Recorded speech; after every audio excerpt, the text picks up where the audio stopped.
Hi, boys and girls. Happy Monday. So, this week we will be working on our new diphthong rule, OI-OY. Let's just review last week's diphthong rule, OO. Remember, diphthong OO makes two sounds.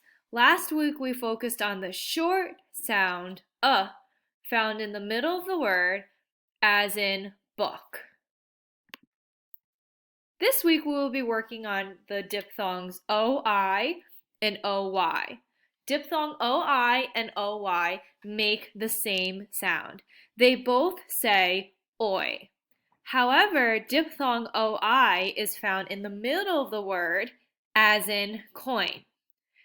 Diphthong OY says the same sound, oi, but diphthong OY is found at the end of the word, as in boy. So let's do our diphthong drill together. Remember, Miss Laspiza says it first, and then you repeat. So please put the listening ears on. Ready? Here we go.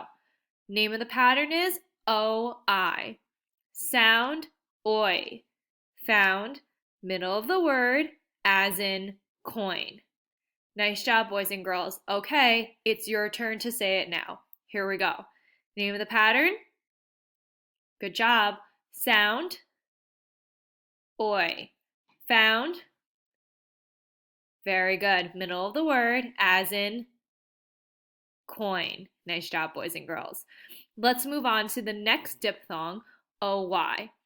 Time to put the listening ears on and bubble in your mouth, so eyes and ears listening. Ready? Here we go. Name of the pattern is OY. Sound, oi. Found, end of the word, as in boy. Okay, your turn to say it now. Here we go. Name of the pattern? Nice job. Sound? Very good. Oi. Found? Good. End of the word, as in? Nice job. Boys and girls, this is what we will be working on for this week here. We will be working on the diphthong OI and OY. Talk to you soon.